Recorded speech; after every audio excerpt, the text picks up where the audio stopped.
देवी को प्रचंड चंडी रूप भी कहा जाता है। इसके पीछे क्या रहस्य, आखिर ऐसा क्यों कहा जाता है? खंबा फाड़ करके वो निकले प्रहलाद को बचाने के लिए, तो वह इतने क्रोध में भरे हुए थे कि हिरण्यकश्यप का वध करने के बाद भी वो शांत नहीं हो रहे। छिन्नमस्ता ही वास्तव में नारसिंगी है। नारसिंगी यानी भगवान नृसिंह की शक्ति।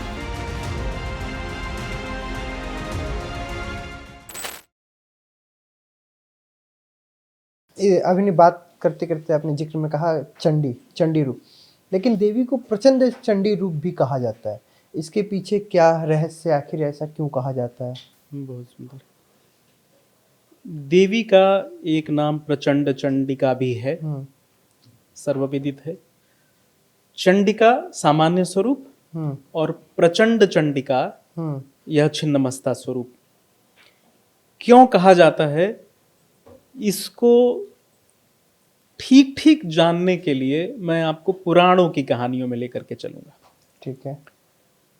प्रचंड चंडिका का जब आविर्भाव होता है, उस रात्रि को तंत्र वीर रात्रि कहता है।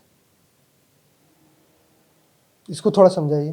प्रचंड चंडिका का जिस तिथि को आविर्भाव होता है, जिस नक्षत्र में आविर्भाव होता है, उस समय को वीर रात्रि कहा जाता है। जैसे जब हम छिन्नमस्ता की उपासना करते हैं तो संध्या के चौथे पहर यानी मध्य रात्रि को उनकी उपासना होती है। मध्य रात्रि को ही उनका जन्म भी होता है। और इसी वीर रात्रि में भगवान नृसिंह का भी आविर्भाव हुआ था। संध्या जब निकल थे, ना दिन हो ना रात हो, संध्या के समय, संधि के समय में नृसिंह का जब खंबा फाड़ करके वो निकले प्रहलाद को बचाने के लिए, तो वह इतने क्रोध में भरे हुए थे कि हिरण्यकश्यप का वध करने के बाद भी वो शांत नहीं हो रहे थे। और प्रहलाद, लक्ष्मी, नारद आदि भृत्यगण वो स्तुतियां, प्रशंसा, अनुशंसा करके थक गए। नृसिंह का क्रोध शांत नहीं हो रहा था। तो देवता भगवान शिव के पास जाते हैं और भगवान शिव शरभ अवतार ग्रहण करते हैं। शरभ इतने शक्तिशाली देवता हैं कि वो नृसिंह को मार मार के लहूलुहान कर देते हैं। अच्छा। लेकिन इस युद्ध से जो गर्मी निकलती है, उससे संपूर्ण ब्रह्मांड विचलित होने लगता है। तो वैष्णवी शक्ति और प्रत्यंगिरा की शक्ति को मिला करके गंड भैरुंड का अवतार होता है। फिर वो शरभ को शांत करते हैं। अच्छा। और इन तीनों की वह शक्ति जो इस युद्ध में इस्तेमाल हो रही होती है, वह छिन्नमस्तिका है। कश्मीर शैव दर्शन में एक श्लोक है जो वाचिक परंपरा में है, मौखिक परंपरा में लिखा नहीं गया। तो वह श्लोक यह कहता है, या देवी नारसिंही शक्ति छिन्नमस्तिका। छिन्नमस्ता ही वास्तव में नारसिंगी है।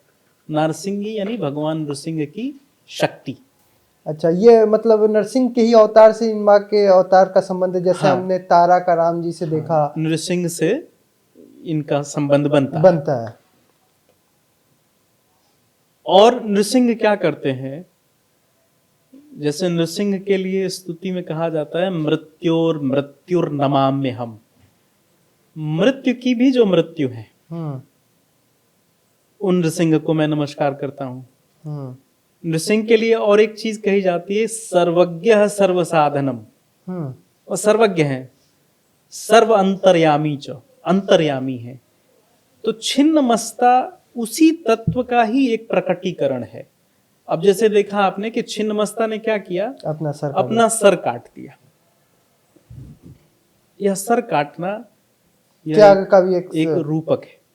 सर काटने का अर्थ क्या हुआ, अपने अहंकार का त्याग कर देना।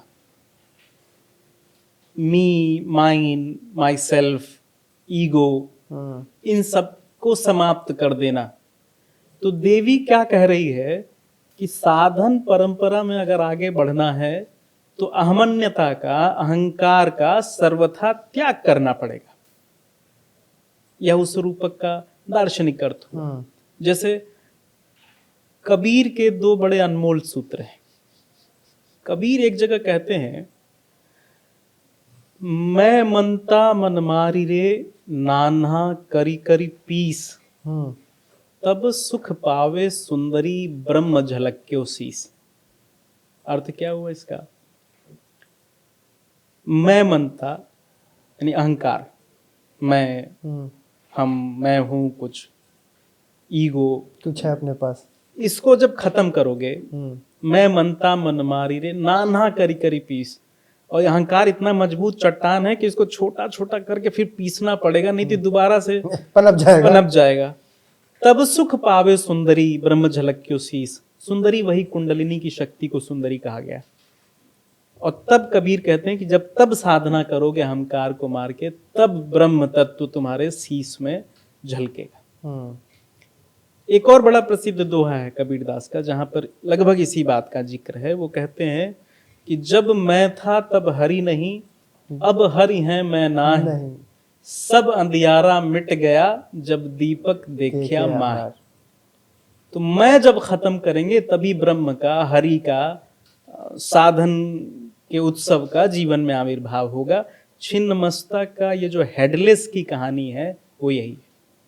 अच्छा, अभी आप भैरव के बारे में बता रहे थे, छिन्नमस्तिका के भैरव स्वरूप के बारे में आपने बहुत क्लियर बताया कि एक सरल शब्दों में समझा जाए कि कई लोग कहते हैं कि जो तामसिक रूप होता है शिव का वो भैरव होते हैं, लेकिन अगर बनारस की तरफ देखें तो बनारस में भैरव भी हैं और महादेव भी हैं।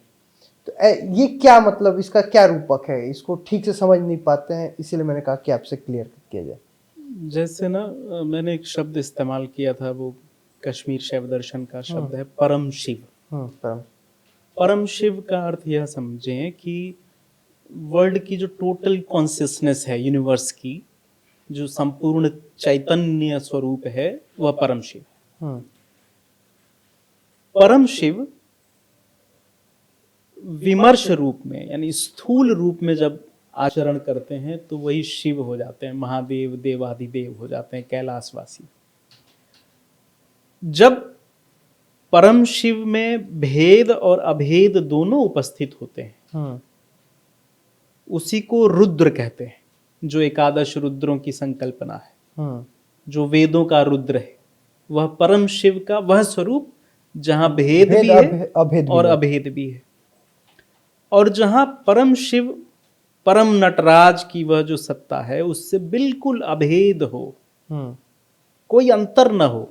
अभेद मतलब कोई अंतर नहीं, बिल्कुल वैसा ही, तो वह जो स्वरूप बनता है उसे ही भैरव कहते हैं। This video is sponsored by Ram group of companies, co sponsored by nature house and Bhaiya ji silver coated इलायची।